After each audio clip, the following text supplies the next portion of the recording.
ഇടുക്കി ജില്ലയിൽ രാത്രിയാത്ര നിരോധനം ഏർപ്പെടുത്തിയ ജില്ലാ ഭരണകൂടത്തിനെതിരെ കേരള വ്യാപാരി വ്യവസായി ഏകോപന സമിതി MLA അടക്കമുള്ള ജനപ്രതിനിധികളോട് ആലോചന നടത്താതെയാണ് രാത്രികാല നിരോധനം ഏർപ്പെടുത്തിയതെന്നാണ് വ്യാപാരികളുടെ പരാതി. ജില്ലയെ ടൂറിസം ഇല്ലാതാക്കി ചില ഏജൻസികളെ സഹായിക്കാൻ ജില്ലാ കളക്ടർ ശ്രമിക്കുന്നതായി സംശയിക്കുന്നുവെന്നും കേരള വ്യാപാരി വ്യവസായി ഏകോപന സമിതി ജില്ലാ പ്രസിഡന്റ് സണ്ണി പൈമ്പിളിൽ കേരള വിഷൻ ന്യൂസിനോട് പറഞ്ഞു. ജില്ലാ കളക്ടറുടെ രാത്രികാല നിരോധന ഉത്തരവ് വ്യാപാരികളെ ഒന്നടങ്കം ബാധിക്കുന്നതെന്നാണ് merchant association president Sunny Paimpally പറയുന്നത്. എന്താണ് അങ്ങനൊരു? അതായത് മഴക്കാലം ആരംഭിച്ചിട്ടേ ഉള്ളൂ. മഴ തുടങ്ങി 4 ദിവസമായുള്ളൂ കാലവർഷം ആരംഭിച്ചിട്ട്.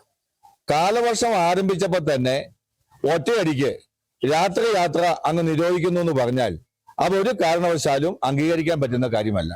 രാത്രി 7 മണി മുതൽ രാവിലെ 6 മണി വരെ യാത്ര നിരോധിച്ചാൽ നമ്മുടെ ജില്ലയിലെ ഒരു ടൂറിസം മേഖലയിലും ഒരു സഞ്ചാരികൾക്കും എത്തിപ്പെടാൻ പറ്റത്തില്ല. കാരണം അവരിവിടെ വന്ന് കാഴ്ചകളൊക്കെ കണ്ട് തിരിച്ചു പോകുമ്പോഴത്തേനും ഒരു പക്ഷേ 7 മണി കഴിഞ്ഞാൽ അവർക്ക് യാത്ര ചെയ്യാൻ പറ്റത്തില്ല, വീണ്ടും ഇവിടെ സ്റ്റേ ചെയ്യേണ്ടി വരികയാണ്. അത് അമിതമായ ഒരു ചെലവ് അവരുടെ ഭാഗത്തു നിന്നുണ്ടാകും. താഴെ നിന്നും ഇങ്ങോട്ട് വരുന്ന ഇപ്പൊ നേര്യമംഗലം പാലം കടന്ന് ഇങ്ങോട്ട് വരുന്ന യാത്രക്കാരെ സംബന്ധിച്ചിടത്തോളം അത് വലിയ പ്രതിസന്ധിയാണ്. ഒരാൾ ആശുപത്രി, എറണാകുളത്ത് ഒരു ആശുപത്രിയിൽ പോയിട്ട് തിരിച്ചിങ്ങ് വരുന്നു. ആശുപത്രി പോയി ഡോക്ടറെ കാണാൻ അല്പം താമസിച്ചു, ട്രാഫിക് കുരുക്ക് വന്നു. 7 മണി അവർ കൂടിയാണ് നേര്യമംഗലം പാലത്തിൽ എത്തുന്നതെങ്കിൽ അവർക്ക് ഈ അഴിമാലി ഭാഗത്തേക്ക് വരാനേ പറ്റത്തില്ല. അങ്ങനെ അത് അമിത ചെലവുണ്ടാക്കും. ഏതെങ്കിലും ദുരന്ത നിവാരണ അതോറിറ്റി, ഏതെങ്കിലും ജില്ലാ കളക്ടർമാര് അവിടെ അവർക്ക് താമസിക്കുന്നുള്ള സൗകര്യം ചെയ്തു കൊടുക്കത്തില്ല. മാത്രമല്ല, മഴ ആസ്വദിക്കാൻ വേണ്ടി വരുന്ന മൺസൂൺ ടൂറിസം നമ്മുടെ ജില്ലയിലെ ഏറ്റവും വലിയ ഒരു സ്വപ്ന പദ്ധതിയാണ്. മഴ ആസ്വദിക്കാൻ വേണ്ടി മാത്രം വരുന്ന ആളുകള് ഇവിടെ രാത്രിയിലെ മഴയും എല്ലാം ആസ്വദിച്ച് ഒരുപക്ഷെ അന്ന് തന്നെ തിരിച്ചു പോവുകയോ അല്ലെങ്കിൽ ഇവിടെ സ്റ്റേ ചെയ്യുകയോ ചെയ്യേണ്ട സാഹചര്യം വന്നാൽ അവർക്ക് കടന്നു വരാൻ പറ്റാതെ പോവുകയാണ്.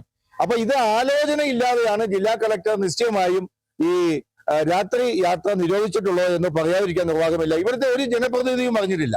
ഞങ്ങൾ ഇവിടുത്തെ MLA മാരോട് ചോദിച്ചു, MP യോട് ചോദിച്ചു. അവർ പറഞ്ഞു ഞങ്ങളുമായിട്ട് ആലോചിച്ചിട്ടില്ല. അവർ ഈ വിഷയത്തിൽ ഇടപെടാമെന്ന് പറഞ്ഞിട്ടുണ്ട്. ഗവൺമെന്റ് ഇടപെടണം. കഴിഞ്ഞ 2 ആഴ്ച മുമ്പാണ് ടൂറിസം വകുപ്പ് മന്ത്രി PC വിശ്വനാഥ് ഇവിടെ വന്ന് വലിയ ടൂറിസം പ്രൊമോഷന്റെ ചില പദ്ധതികളൊക്കെ പ്രഖ്യാപിച്ചിട്ട് പോയത്. അങ്ങനെ പ്രഖ്യാപിച്ച് നിമിഷങ്ങൾക്കകം രാത്രി യാത്ര നിരോധിച്ചുകൊണ്ട് കളക്ടറുടെ ഉത്തരവിറക്കുക എന്ന് പറഞ്ഞാൽ അത് അംഗീകരിക്കാൻ പറ്റുന്ന കാര്യമല്ല. എന്ത് വില കൊടുത്തും കളക്ടറുടെ ഈ തീരുമാനം പിൻവലിക്കാൻ ആവശ്യമായ നടപടികളുമായി ഞങ്ങൾ മുന്നോട്ട് പോകും. കളക്ടർ അതിനു മുമ്പ് തന്നെ ഇത് നിരുപാധികം പിൻവലിക്കണമെന്നാണ് ഞങ്ങൾക്ക് അഭ്യർത്ഥിക്കാനുള്ളത്. ഇടുക്കിയെ തകർക്കുന്നതിന് വേണ്ടിയുള്ള കുൽസിത നീക്കം എല്ലാ തലത്തിലും നടക്കുന്നുണ്ട്. നമുക്കറിയാമല്ലോ, ആനയിറങ്കലിൽ ഇപ്പൊ ടൂറിസത്തിന് ഒറ്റ മനുഷ്യൻ വരുന്നില്ല. എന്തുകൊണ്ടാണ്? അവിടെ ആനയുണ്ടെന്നും പറഞ്ഞുകൊണ്ട് അത് മൊത്തം ആ ടൂറിസം അടച്ചു പൂട്ടിയിട്ട് ഇപ്പൊ 2 വർഷം ആവുക. ഇതുവരെ അത് തുറക്കുന്നതിനുള്ള നടപടി ഉണ്ടായിട്ടില്ല. പാൽക്കുളമേട് വനം വകുപ്പ് വരെ കൊണ്ട് റോഷി അഗസ്റ്റിൻ മന്ത്രിയായിരുന്നപ്പോ തുറപ്പിച്ചതാ. 3ാമത്തെ ദിവസം അടച്ചു പൂട്ടി. അവര് ഗേറ്റ് ഇട്ട് അവിടെ അങ്ങോട്ട് സാധാരണ താമസക്കാരെ പോലും കയറ്റുന്നില്ല. ഇടുക്കി ജില്ലയുടെ ടൂറിസം വികസനത്തിനെതിരെ പുറത്തുള്ള ഏതോ ചില ഏജൻസികൾ ചില കുൽസിത നീക്കം നടത്തുന്നുണ്ടോ എന്ന് ഞങ്ങൾക്ക് ബലമായ സംശയമുണ്ട്. അത്തരം നീക്കങ്ങളുടെ ഭാഗമാണോ കളക്ടർ രാത്രി യാത്രാ നിരോധനം കൊണ്ട് ഏർപ്പെടുത്തിയിട്ടുള്ളത്?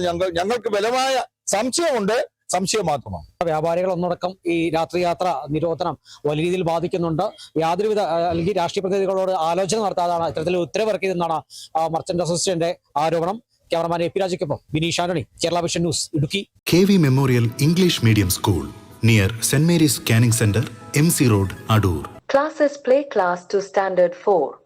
Our specialties: quality education, smart class, music, dance and yoga, molding future generation, kids loving passionate teachers, vehicle facility available, an integrated package at affordable cost. KV Memorial English Medium School near St. Mary's Canning Center, MC Road, Adur. Email kvmenglishmediumschool@gmail.com. Web kvmems.in. Learn every moment. Live long life.